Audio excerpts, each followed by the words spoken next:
Hi there, I'm Jeff Gosling. I'm the owner of Processional Effect Limited and an award-winning business coach. So welcome everyone as you join.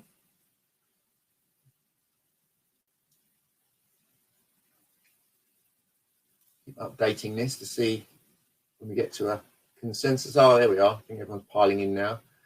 We had well over 100 register, but we know a lot of people are looking for the recording. So if you're going to be watching the recording, welcome.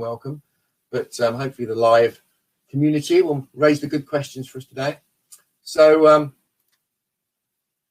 I'm Jeff Gosling. Many of you know me, many of you work with me. But for those who don't, I'm Jeff Gosling. I'm the owner of Processional Effect Limited, award-winning business planning and growth specialist, business coach, action coach, value builder. Processional Effect Limited.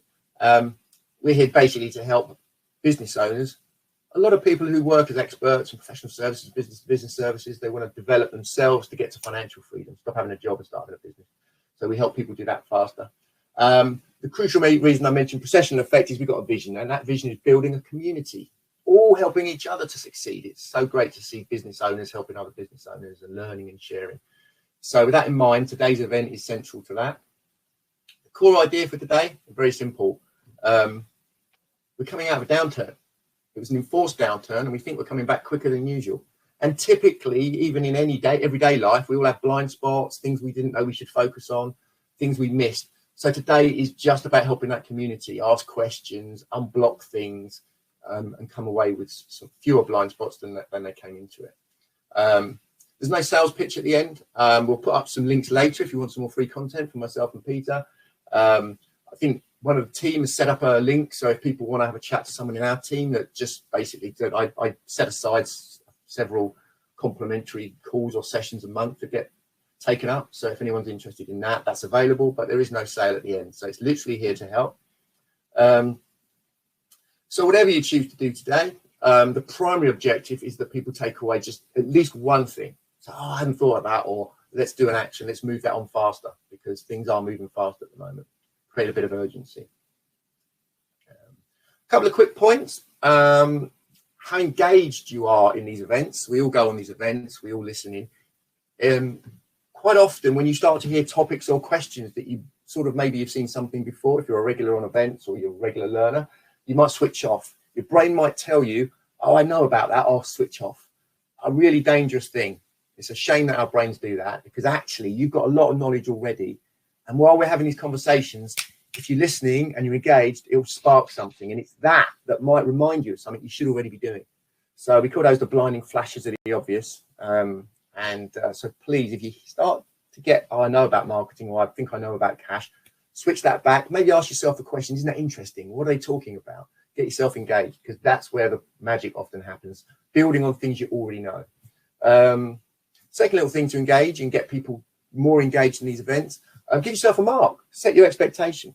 If you're on another screen, if you're doing emails, if you're chatting on the phone, then you're a 1 out of 7 or whatever we want to do it. Call it 7.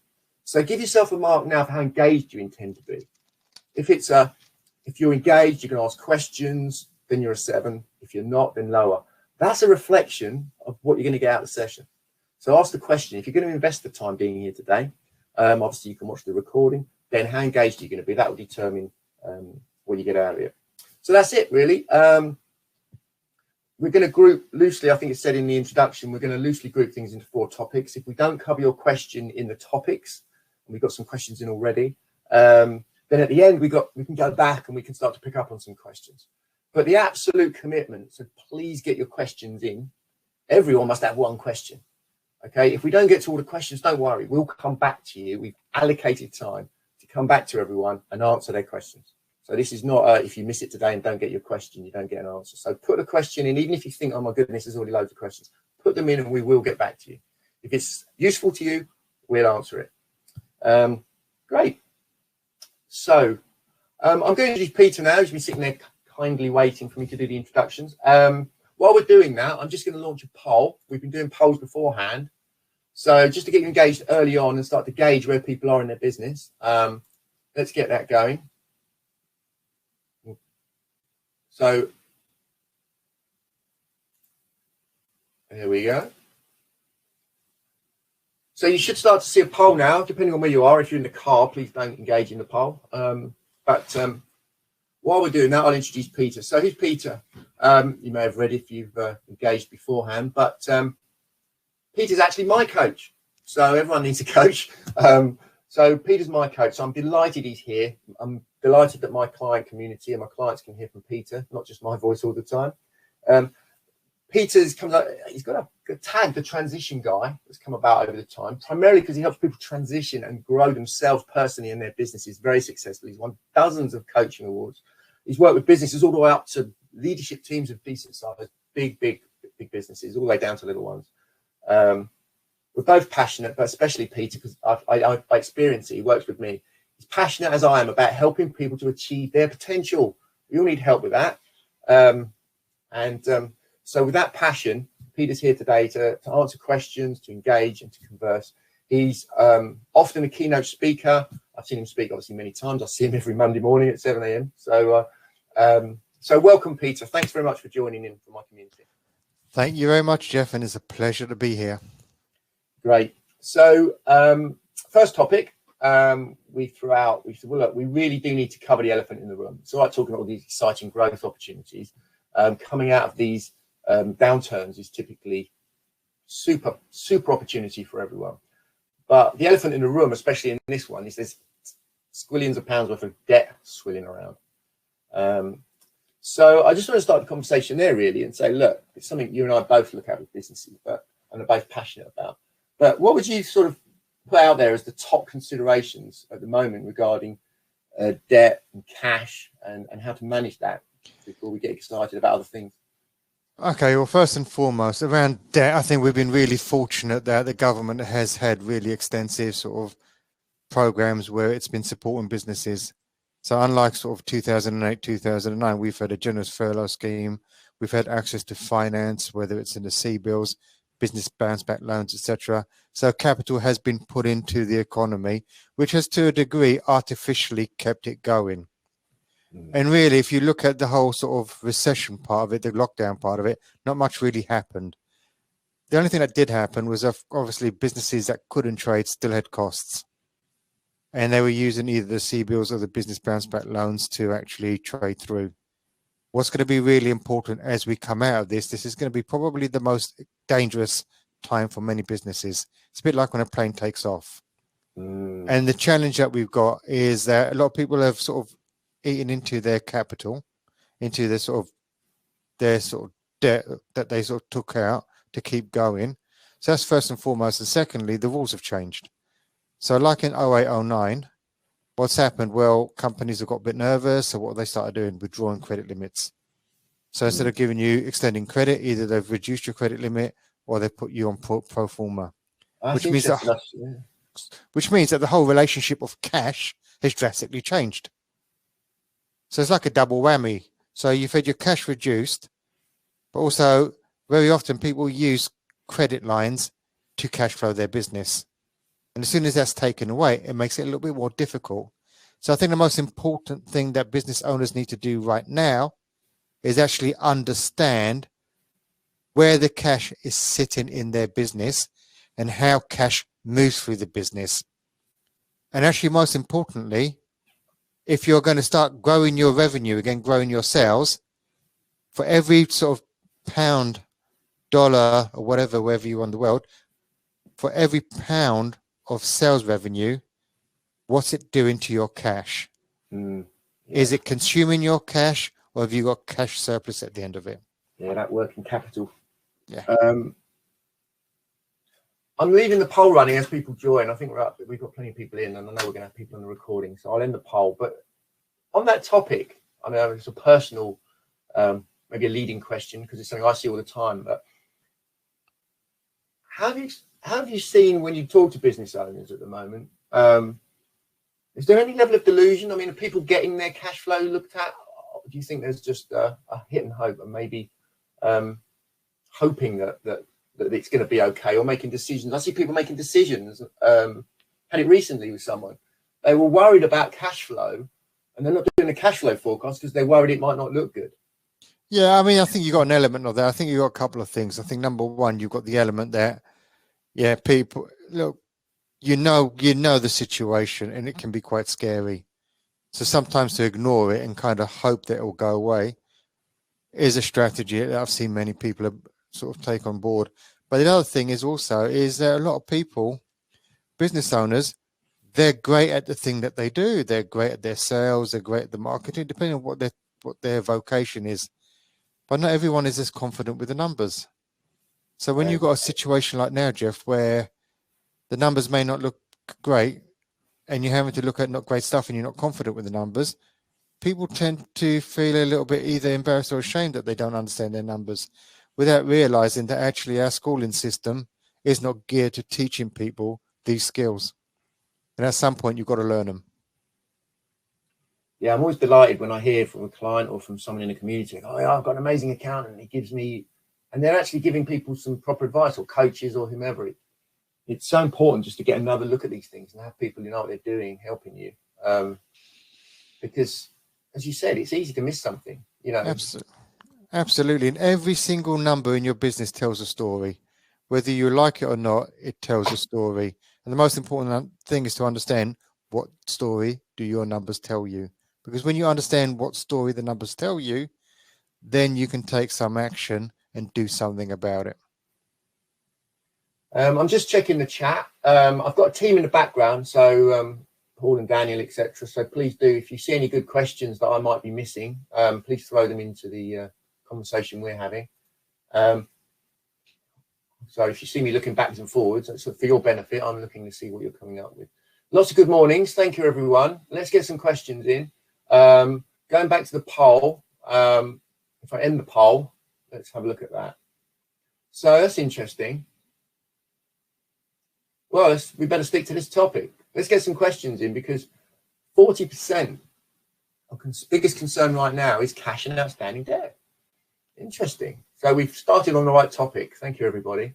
I hope our discussion didn't just skew the poll. Maybe that's probably a bit of what's happened. Focus and continued desire, really interesting, up at 28%. Lack of confidence, uncertainty, 12%. Team structure, 20%. Really interesting. I mean, we've only given 4 options. There could be other things people are interested in. But yeah, that's really interesting. It's potentially the biggest opportunity for any of us in our business lifetimes right now, if we're being on the optimistic side. And, 40% are really worried, worried about cash and debt. 28% are trying to get focused and build up their desire again, one or the other. And there's a bit of lack of confidence out there, 12%. And rebuilding teams, obviously there's been massive change to teams. We'll come on to that. Good. So let me just go back to the chat. There's a question now then, Nigel. Nice to see you. That was from before. That's an interesting question. It kind of relates to cash, because it kind of, I'll come back to one part of this question, Nigel, when we come to systems later. But the question is, before a business can truly scale, does it have to have strong momentum?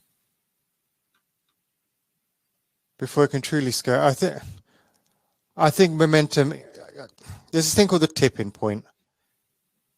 And to get true momentum, you've got to do a number of things right.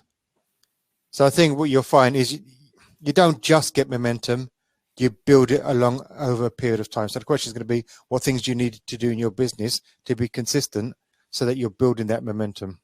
So whether it is building that marketing engine that feeds your sales engine, whether it's systemizing and processing your operations so that actually you're able to scale it, it's working on all the corresponding areas that allows you to slowly build and build and build and build and build. And as you're building slowly, step by step, that's when your momentum starts to come. That's a really good point. And going back, I mean, ultimately, part of that momentum is having cash in the bank, good finances. The systemization around that. I mean, you can easily grow yourself out of business for the reasons you described earlier. We had a question coming from Linda, actually. Let's have a look. I don't know if I'm missing the chat. Or maybe I just got the question, but it says that every number in your business tells a story. Can I explain a bit about that, please? Yeah, absolutely. I mean, look, Linda, a lot of companies, they don't understand where their cash sits. So does your cash sit with your customers? Are your customers slow at paying you? Have you extended? And that's a typical thing very often, that businesses are very bad at chasing debt. So before you know it, if your terms are 30 days and your business is currently sitting at 60 days, the chances are, well, number one, you're cash flowing someone else's business. And number two, you're reducing the cash in your business. It's one of the things that Dell did back when they were growing. They were actually growing broke at the time. And what Dell did was they were the first company to say, okay, do you know what, pay in advance for your machine.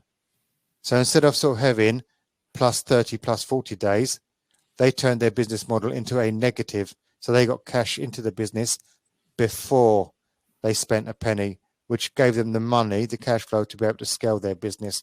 And the other areas you need to be looking at, look, balance sheet.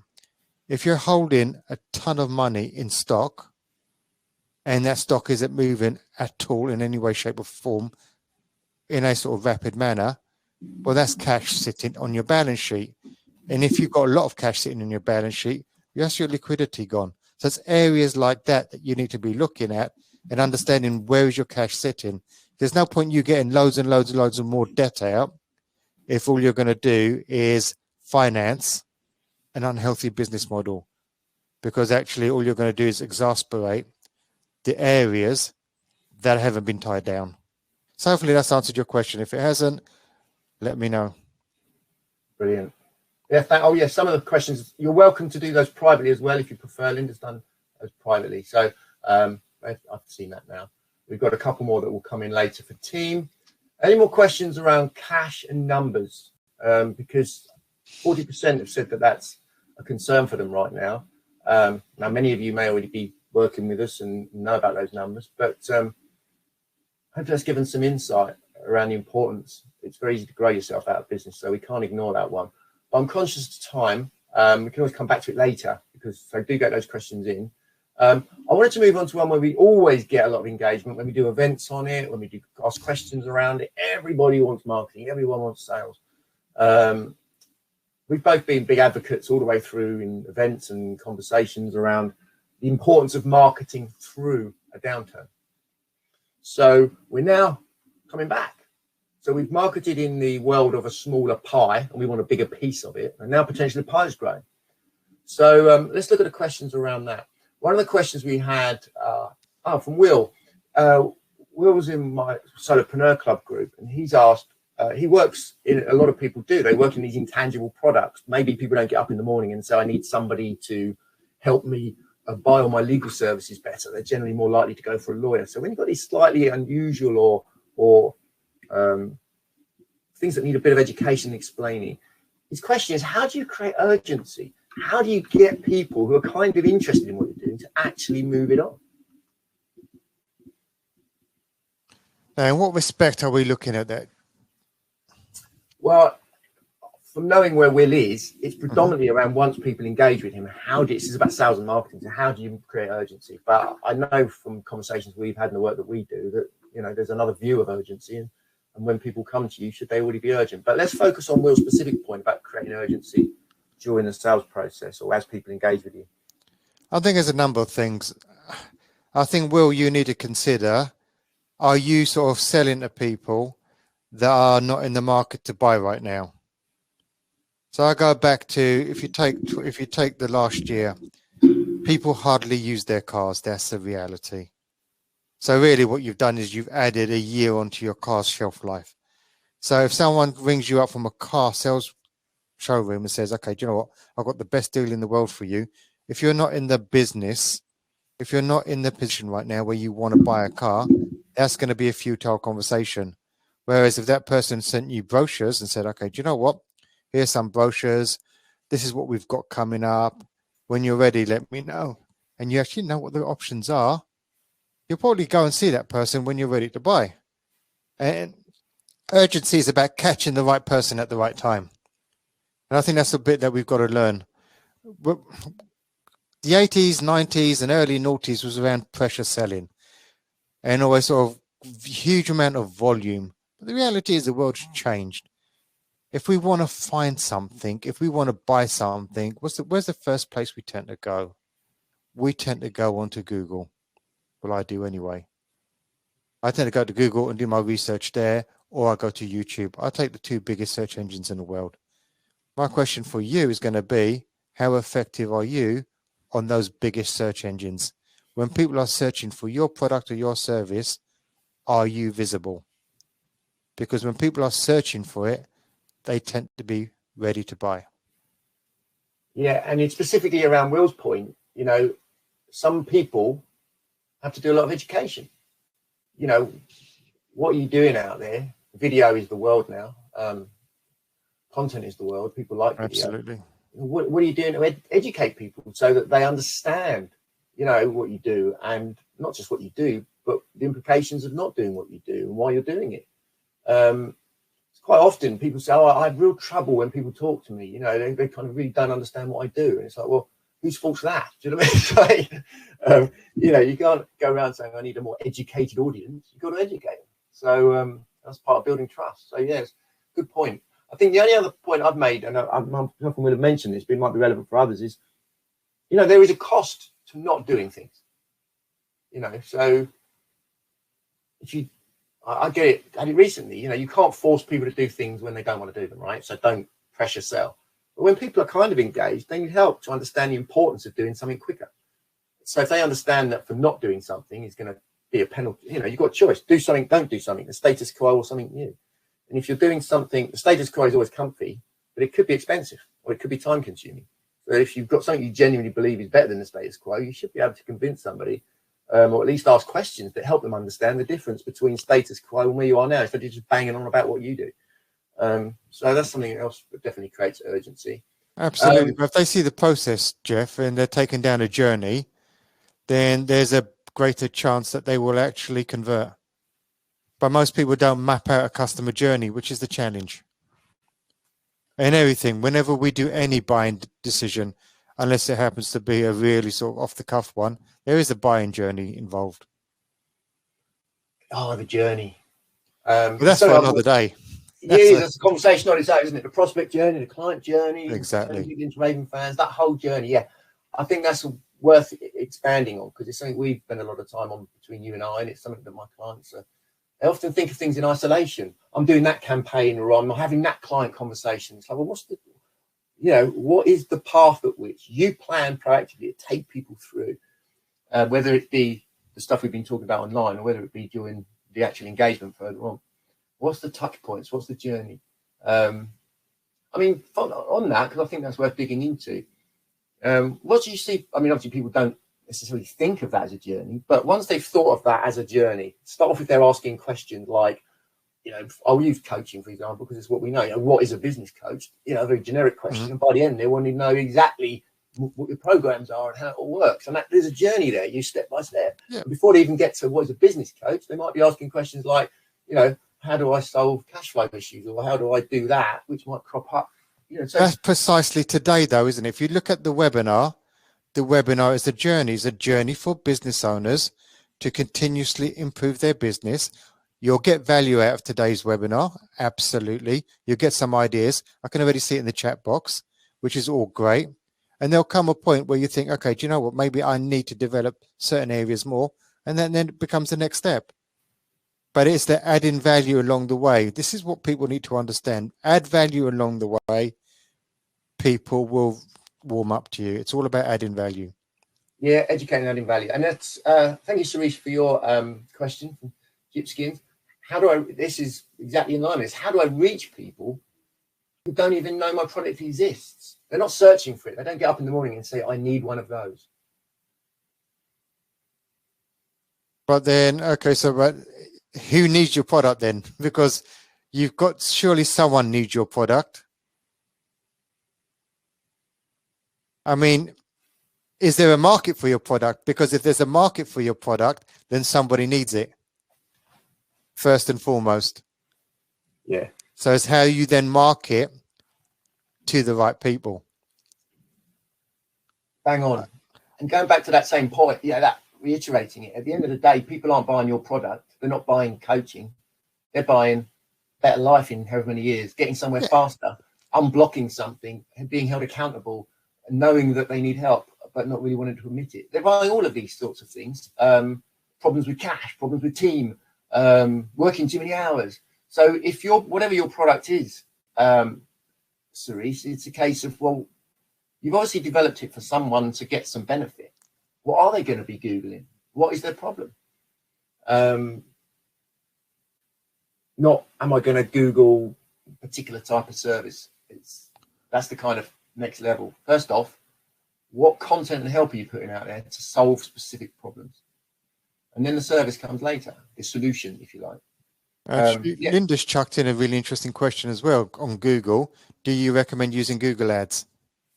I recommend using Google Ads once you've got your website absolutely spot on and you've got a customer journey truly defined. I've seen people spend money on Google Ads and get nothing because, yeah, they get visible. People jump onto your website and then they become confused because actually the customer journey isn't mapped out.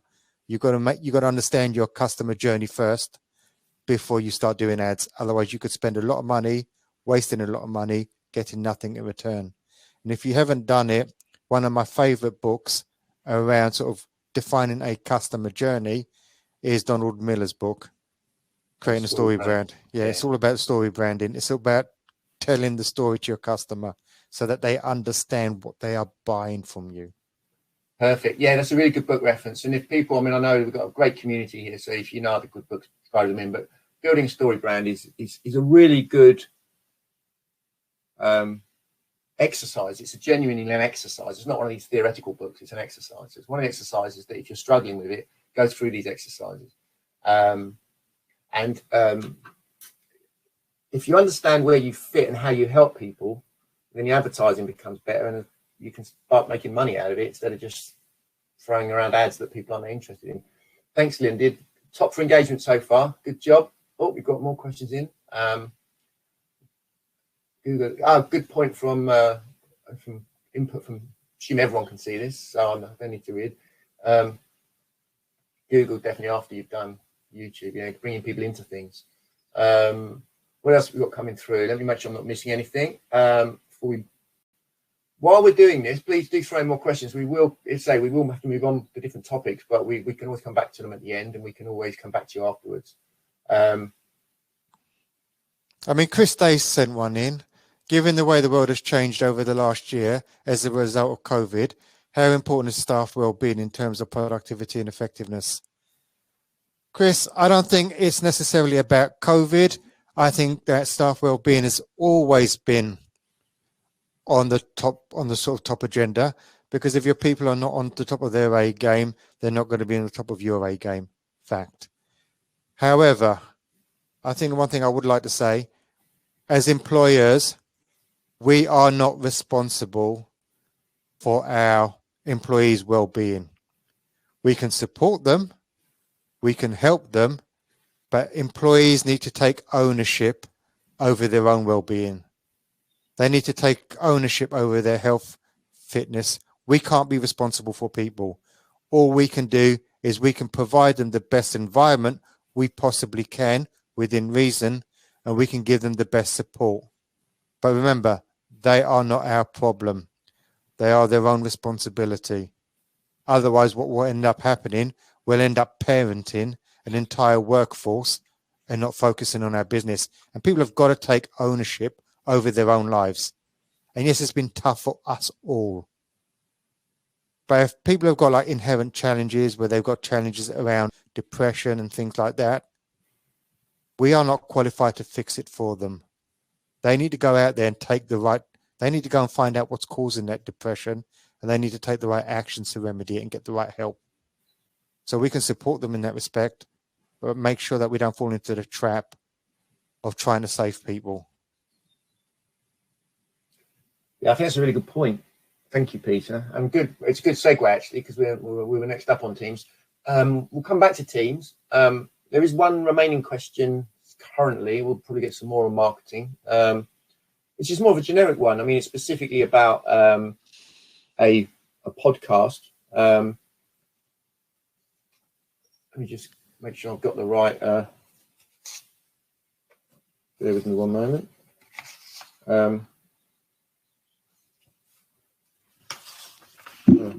Was that the question from Lisa? It was. Thank you. It's the question relating to podcasts. Basically, podcasts are everywhere at the moment. Everyone's got a podcast. They're a great way of engaging. What can I do? What steps can I take to attract more clients to a podcast? So how do you scale these sort of broadcast type offerings and businesses? Okay. I've been running my podcast now for 4.5 years. And believe you me, if anyone starts a podcast and thinks they're going to be in the sort of Apple top 100, think again. It's damn hard. It's a huge slog. You're up against so many people. You're up against so many people. There's so many podcasts. All I'll say to you, what is the purpose of your podcast? If you're looking to monetize your podcast, then get yourself a podcast professional that knows what they're doing and can teach you how to market your podcast and help you do that. Otherwise, it's a minefield because you're up against some really sort of well-established names. If you're doing a podcast to add value, we'll continue adding value. And what channels are you on? So I actually host my podcast on Buzzsprout, but actually I make sure that my podcast itself is properly tagged, properly written up and everything, so it's searchable and visible for the subjects that I've created. But most importantly, what I then do is I make sure it's on Amazon Music, it's on Deezer, it's on all the top channels, it's on Spotify, it's on everything. And that's the thing, you've got to ask yourself, how many channels is your actual podcast on? And that's it. I don't think there's much more I've got to add. I mean, you're saying you run out of guests for my podcasts. There's 4.6 million SMEs in the UK. So let's take there's 1 million great business owners out there. You still got loads of it. You still got loads of episodes ahead of you. Go find them. Brilliant. Yes, and it's a good. A lot of people won't be involved in digital marketing or podcasts. So I think if nothing else, for those of you who aren't, it isn't something you can play at, but it is something that's increasingly important. So good job to Lisa for actually, going in that direction and being alongside the top people trying to get out there and help people. Look, I'm conscious of time. It's always the case with these events. That's why we've said get your questions in and we'll come back to you afterwards if you don't cover them. But we did start to move into team. What might be useful at the moment is just to have a moment of reflection before we really hit into team, because it's so common that people's biggest investment usually is team. It's costing them money. They've got challenges. They've potentially had people furloughed. So before we go into that, let's just capture. You can do it privately, you can write it down, but ideally in the chat, because then it's shared. We've seen a few things going back and forth in the chat from each other. So you've all got great expertise. Throw down your biggest takeaway or learning so far, something that's resonated, something you're going to take action on. Just let's get the engagement going. Because if you've thought of that and thought it was a good idea, I guarantee if you put it in the box, someone else will go, oh yeah, that's a really good one. So come on, help everyone else. So throw into the chat box whatever it is that's resonated the most. You may have a few different bits on your notes, just pick one. Let's get those going. And I think it also, because we can reference it later, and I want to make sure it's done while we're all in here. I'm just trying to look for the second poll. Bear with me. Maybe we won't do another poll. I can't scroll down any further than that. I did have a second poll, but don't worry, we've got enough from the first poll, and we'll have plenty to discuss in the final questions. What have we got coming through? Again, it can be private if you'd rather not share with everybody. Thanks, Chris. Good. So he's got the answer he wants. Rick, don't invest in Google ads or ad campaigns until you've mapped out the client journey. Yeah, good one. Thanks, Rick. Come on, there must be more takeaways than that. There's one from Sandra, which is very relevant. So teams. I mean, most of the businesses I deal with, I'm in London, so we're not talking about loads and loads of manufacturing equipment and loads of capital expenditure. Most of the businesses I work with are people businesses. It's all about increasing efficiency of people, managing people, leading people. So with that in mind, let's make sure we've got enough time on that. Couldn't employers build a culture that impacts positively on employees? I think that's a Sandra reference to your point earlier about, you were not there to parent people. Oh, absolutely. I mean, of course, employers could do that. Employers need to go on a journey to be able to do that. That's what I would say. As I said, and you've got to look at the culture of the UK. You've got to look at, we spent the best part of 70 years in an industrial age culture where literally, I mean, the style of management was carrot and stick. And sometimes if you were really unfortunate, they'd beat the shit out of you with a carrot as well. So you got to understand that we're now transitioning into an absolutely different era, and it takes time. You've still got older people in leadership positions that were a byproduct of the industrial age. So until we have that full transition, it only happens every 100 years. We're in a transition period. So you've got companies out there that are super great at sort of creating really fantastic positive cultures. And you've got others that haven't sort of mastered that yet. But the other thing is you've got to appreciate there is this balancing act. And you mustn't get confused. You can have a highly engaged, positive culture that is still extremely productive. Because you've got to measure up, you've got to still manage, and you still got to sort of make sure that you balance employee well-being with the productivity of the business. Because if you go too much people and not enough business, well, the business won't make the money and it won't cease to exist. It won't be an entity anymore. Whereas if you got too much business and not enough people, you'll burn them out. So you'll be on the recruitment path forever. So that would be my sort of message on that. Yeah, I resonate with that as well. I mean, ultimately, there's a lot around, and I work with great company, Ginkgo partner, who help people with employee engagement, Dom. And it's important. I mean, your people are your most expensive, you know, they're a big investment, but it is with a view to getting a return on that investment, not, you know, making it so everyone benefits. Yeah. I mean, I know like a lot of companies, especially business services ones, where people are expensive, you know, lawyers and architects and, you know, highly paid, expensive people. And they sort of work their backsides off all year and everyone seems to get paid except them, you know, and you're like, well, hang on a minute, you know, the whole idea of the business owner. And there's a whole element of that, the energy of the business owner, the drive from the business owner comes first. It's a bit like the airplane where they say, put the mask on the parent first, not the child. Yep. So if you're out there as a business owner, let's make sure that you're being well looked after first and foremost. That's needed. It's the most important thing in the business before everybody else. The one thing I would add to sort of the whole well-being and culture, though, is don't fall into the trap and believe what you read in the press, that beanbags and Costa Coffee is what we call creating a great culture. It isn't. Full tables and yeah. It's relevant for your culture, but you're right. That's not necessarily the same as a place where everyone succeeds and enjoys working there. Exactly.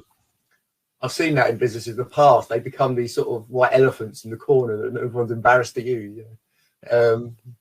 Okay. Oh, there's a comment in. Let's just check in with the comments. Would you agree that we should be building a more inclusive employee ethics, sustainability, and governance culture?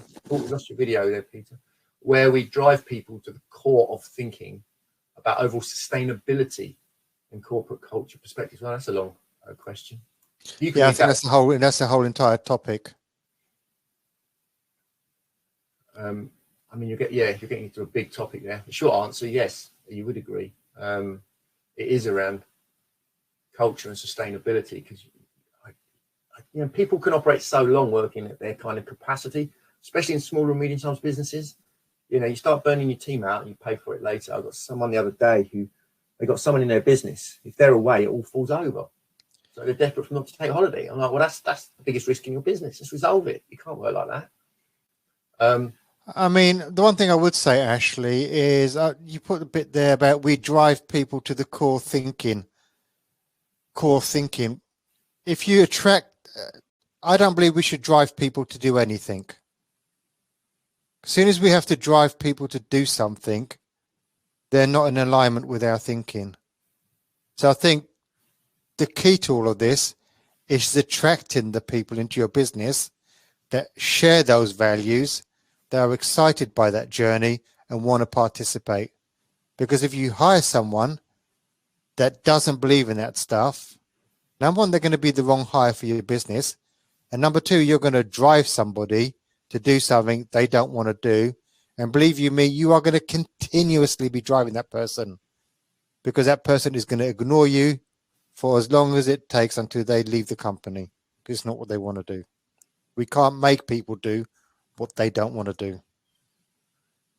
Yes, you cannot control people is a mantra that I picked up along the way. I think it was James Vincent. And it's a good one. You cannot control people. All you can do is influence them. And if they're bought into your vision and they want to be a part of your culture and they share your values, then the rest of it should just be about good management.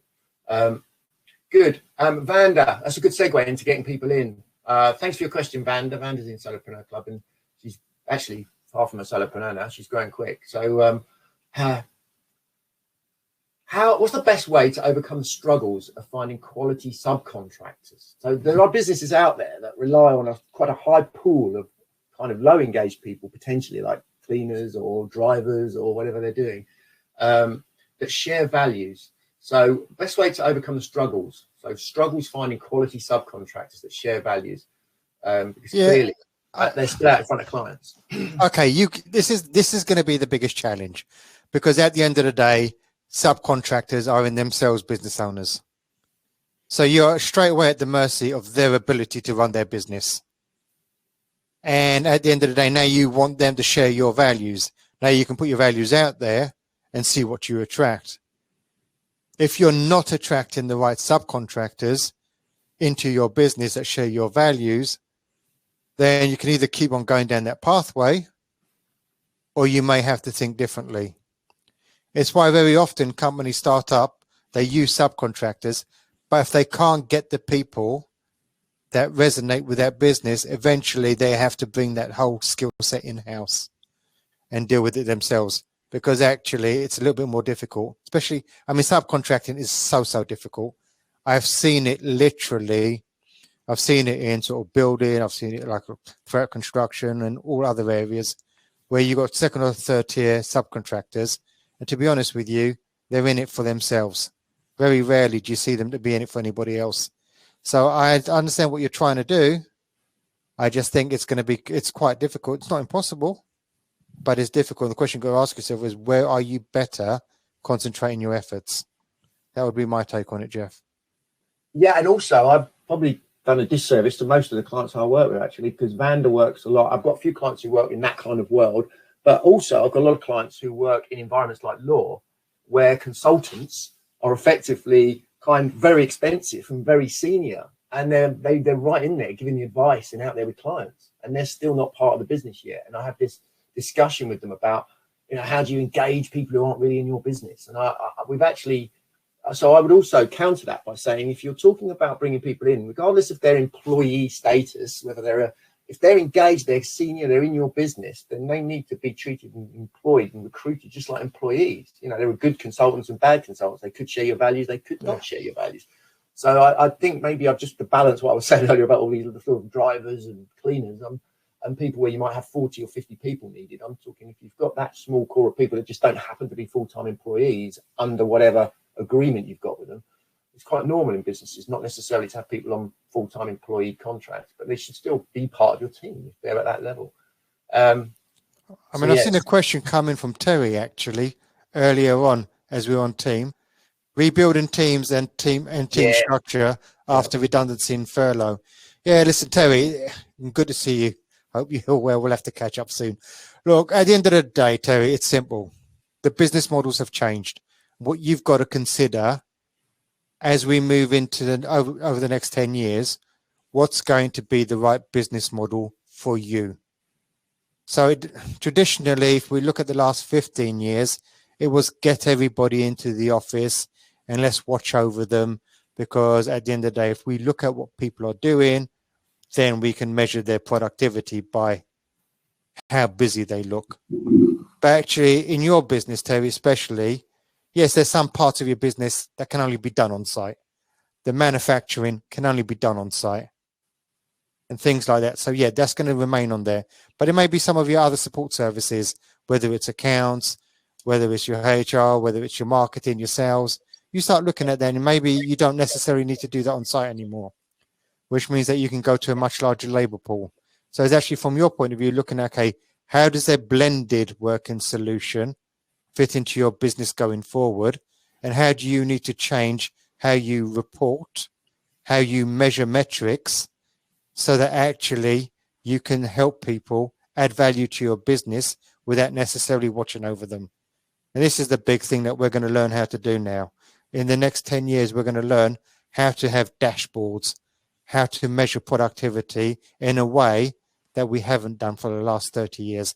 And we are so, so lucky that we've got technology now.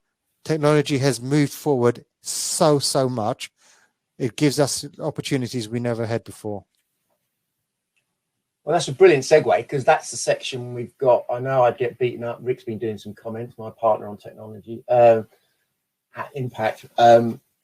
We get beaten up if we don't mention this, because it's often not the sexy subject. Productivity, technology, and productivity comes in many forms, but technology these days is a key part of it. I mean, we've all seen just the use of the ability to do these sorts of things and not have to travel and save time, etc. So you've mentioned one area. I mean, you've mentioned the key area I'd suggest already. I was going to ask a question. What areas of a business do you think we should prioritize focusing technology? So number one, management information and getting good information into the teams for better results. So often I see that clients struggling to get information fast enough to make proper decisions. And even in small businesses, we're not talking that we could be spreadsheets. It doesn't have to be massive management information systems. I was about to say, it could be something as simple as a Google sheet. And actually, the one thing I would say to you all is don't try and dashboard your entire business overnight. Dashboard one thing. Yeah, start with one thing. Master that one thing, then add another, then add another, then add another. So you layer it. Don't do it all at once, otherwise you're just going to drive yourself potty, overwhelm, and then you're not going to do nothing at all. Yeah, and go for the low-hanging fruit that you're focused on that call. If you're focused on marketing, then make sure you're tracking where all your leads are coming from, and where your referrals are coming from. And if you're focused on cash, which you should be, then obviously focus on your cash flow forecasting and forecasting what's coming in and what's going out your bank account. Based on your sales pipeline. So you're just picking up one thing and getting good at it is a brilliant comment. Thanks, Peter, because it is overwhelming. And it takes time, especially when you're a busy business owner. And the other thing is also your employees are going to be great people, but they're not going to ever be at the level straight away as a business owner. Therefore, give them time to catch up as well. Give them time to sort of adapt to it. Have you seen any other areas of a business where you've seen or believe in the current world that technology is going to have a bigger impact or something we should be focused on? I think, look, all businesses are going to be impacted by technology. If you look at the 80s and 90s, the chief executive officer was always the person in operations. Then the late 90s, throughout the last sort of 10, from the late 90s to the mid noughties, it was about the chief financial officer being the chief executive officer of the business. As we transition going forward and you look at all the top businesses out there, it's a chief technology officer that's now the CEO. Whether you're looking at it from, and you look at it, Tesla, technology firm, Amazon, technology firm, Facebook, technology firm, Netflix, technology firm. Yeah, they're all technology-based companies. And at the end of the day, technology is going to continue playing a bigger and bigger part in businesses as we move forward. And if you're sort of technophobic, so to speak, be careful, because the chances are you don't want to grow irrelevant. You don't want to grow out of time. You don't want to then be broke because of it. And that's another thing. You talk about technology, the biggest fundamental impact technology is going to have on businesses over the next 10 years is artificial intelligence. And it's going to be the biggest displacement we have seen with employees in the UK since the coal mines shut down. Yeah, it's interesting. My background is obviously artificial intelligence and legal services, and the adoption curve was slow, and it always is in legal services. But the ad of being able to sift through documents, find things more accurately than people, not have to have hundreds of people sitting in rooms reviewing documents. I mean, it's just every element of sales, of marketing. I mean, basically everything you're doing in marketing is artificial intelligence, right? It's all algorithms running around deciding who you want to talk to. Yeah. Everything you think about, there's something driving it these days. There's something behind it. And we need to catch up with that. That's the thing we need to catch up with. We go out there saying, I want to reach out to all of these people. It's like, well, there's an algorithm somewhere deciding whether you're even going to get in front of them. And I think LinkedIn's probably one of the best platforms I mean, that's just one bot after another. Yeah, technology. And also the other thing is, you remembering that I'm always conscious that people might be sitting there going, oh, but I'm not a technology company, or I'm a people business, or I'm a, yeah, but ultimately, I always remember the quote from, I think it was Sir Clive Woodward. We had a session with him, which was a great session. And he said, the company that wins the technology race, usually wins the war. Absolutely. And I'll give you a great example of that. Blockbuster said they weren't a technology company. Yeah, they turned down the offer to buy Netflix, I think. They did for relatively nothing as well at the time. Ooh, wah, wah. Yeah. And actually, if you are a byproduct of the 80s, then you'll probably remember you could go to WH Smith's, you could go to Airprice, HMV, Virgin stores and buy your records, your CDs and everything. Where are those businesses today? Exactly. And the world's changed. I mean, even the department store, you've just seen Debenhams close. I mean, we can talk about big, obvious examples, but if you're in a smaller business, remember, we don't have to be experts at everything. If we've spoken about team and it's not your best subject, if we've spoken about finances or marketing or technology, if none of these are your favorite subjects, as business owners, we've only got to be generalists. We've got to know enough to be able to manage it and find good people to help us.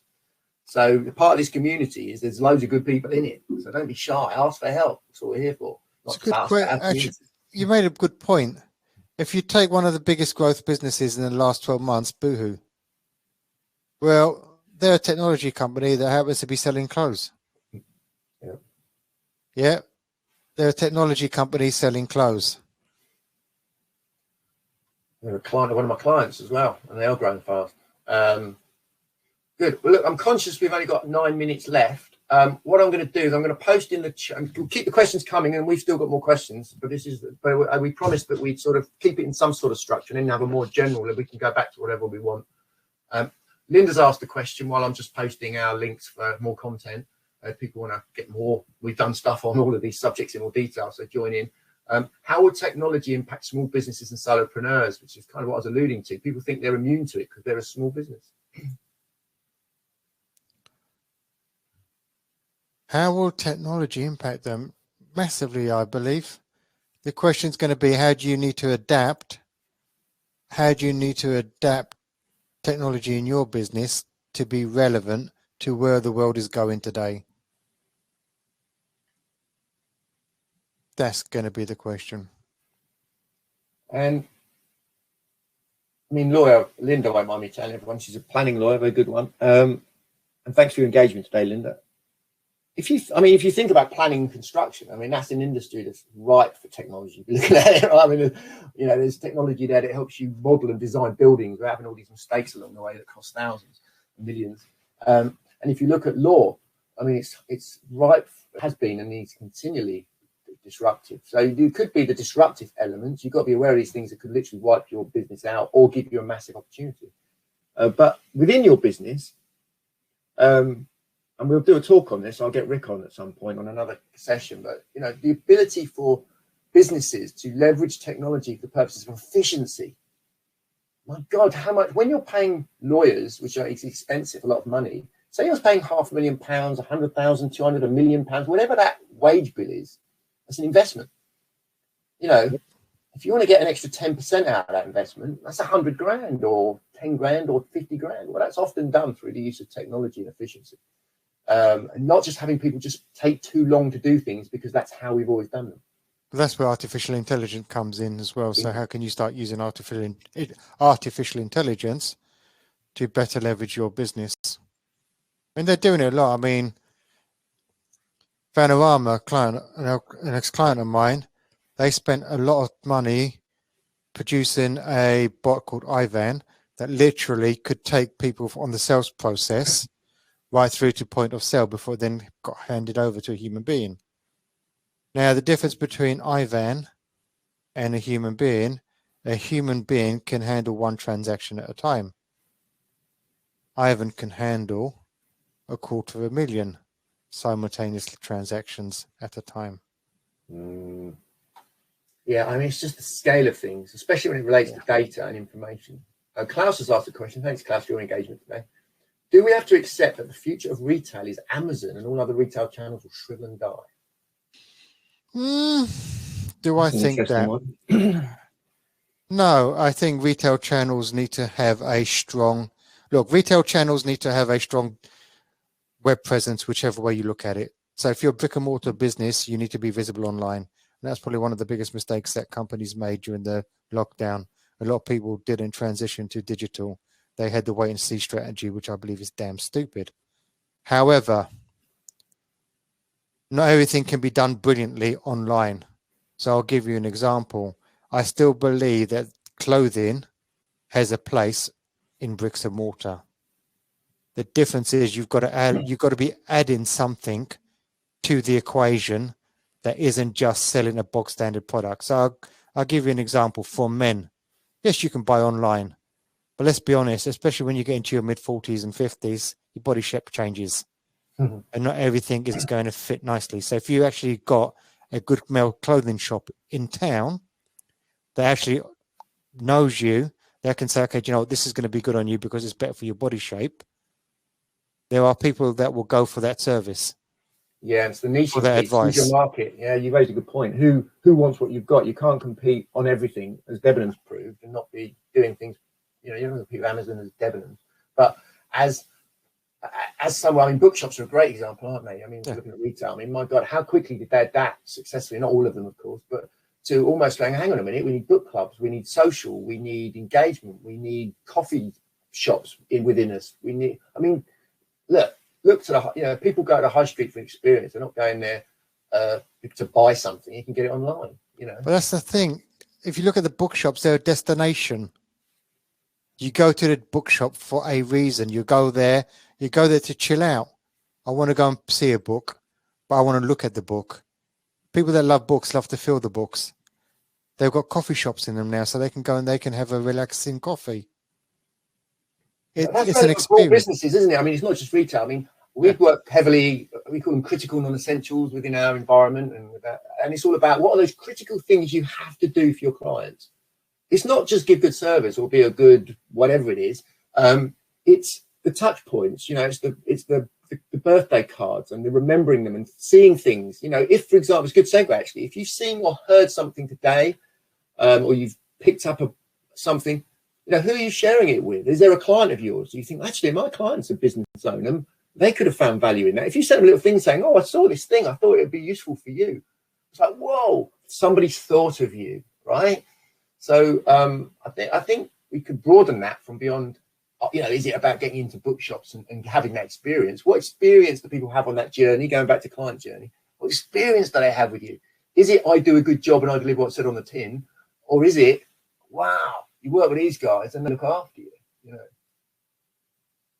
On that note, I've just noticed it's 9:27. So what I'm going to do now is, look, please do throw in any more questions. Number one, if we won't answer now, but we will get back to you. Myself and Peter have set aside time. We're open. I'll put out something where you can sort of chat to us afterwards or in one-to-one if you prefer. Not everyone likes to share their stuff publicly. So please, just 20 minutes on the phone. There's no sales. If you want some help, ask. That's what we're here for. It's all about building community and helping people grow. More businesses succeed. We all create customers for other businesses, and then everyone succeeds. So just be part of a community that helps other business owners with good questions. So let's throw in the chat what you've learned, taken away, what actions you might take. Anything that's number one, just the thing that springs to mind. Throw it in the chat so that everyone else can share that. And to wrap things up, as I mentioned, winning is a team game. That's the mantra, the belief. So this content will be available up for others. We know a lot of people registered with a view to watching the recording. Share the recording, help other people. Engage in the conversations, other events. Most people are trying to do this on their own. And myself and Peter spend our lives talking to business owners at the point at which they realize it's very hard. Every stage of business you get to, you've got a whole new skill set to develop. It's hard. Whenever we do events that engage, we bring people together and where people learn from other business owners, they always say it's so nice to be in an environment and a community of other business owners. So look, that's what this is about. It's just about helping each other win as a team, as a group, right? So please do, if you know other people who could benefit from these events or from content, share it. Be abundant and create your own content. You know, get out there, help people. So that's it. We're at 9:29. Let's have a quick look. Anything else? Biggest learnings? Yeah, Laurence. Thanks, Laurence. Technology. I think it's going to impact design. You're already using it. Bit of backwards and forwards, yeah, on debates around whether or not people lose sales because they make people pay. Potentially, yeah, well, that's about that free returns. Yeah, it's all about service now. You take the hit. Links are in there for people who want more content. All the things we've covered today, I can assure you there's plenty more content out there. I can thoroughly recommend Peter's YouTube channel for a start. Brilliant. I'm just double checking we haven't missed anything. I know there's a few questions we haven't got to. We will get back to you.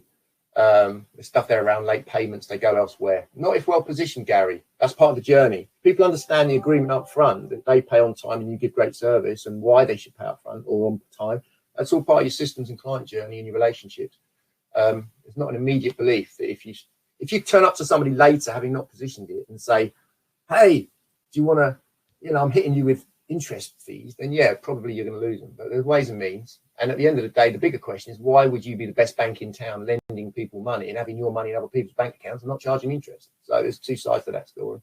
Just double checking, but we'll get back to people. I won't go off on tangents as we can do. Let's wrap things up. Peter, anything you'd like to conclude with? I just want to say a big thank you to Peter for joining me today and for helping the community that I'm endeavouring to build. I know Peter's got his own huge community, so thank you for joining mine for an hour and sharing your insights. No, thank you. It's great having me. And I'm going to say, if you need any help, you know where Jeff is. Just have the conversation. At the end of the day, don't try to necessarily muddle through this alone. At the end of the day, it's all, the value in life is having someone from the outside in looking at your blind spot and actually looking at what the opportunities are. Because you know what it's like when you're in it all the time, the goldfish bowl, it's very difficult to see outside and actually see what the opportunities are. And I think my biggest takeaway, I'm conscious we're at 9:31, so I'm going to end it in a minute, but biggest takeaway, hopefully you've all resonated. We just did a quick poll and it resonates with the poll that we did beforehand. A lot of people are sitting there thinking, oh my goodness, debt and cash. Oh my goodness, there's uncertainty. Oh my goodness, I'm lacking a little bit of confidence. Well, those things will hold you back. There is the biggest opportunity, likely in your business lifetime.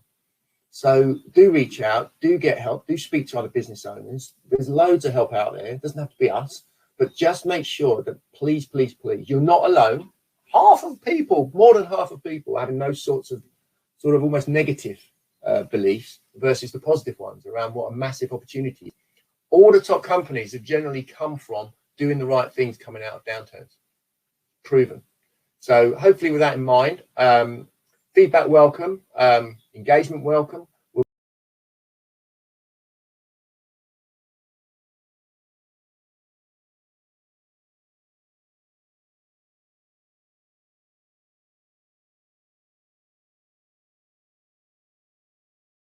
I trust focusing on this blind spot has got you thinking. Now, what action will you take? What's the biggest focus or challenge right now? Which topics would you like me to cover in future videos? If you'd like to get in touch, simply connect with me on LinkedIn. Email me or give me a call. If you'd like a complimentary blind spot call, you can schedule directly using the link in this slide. I'm here to help.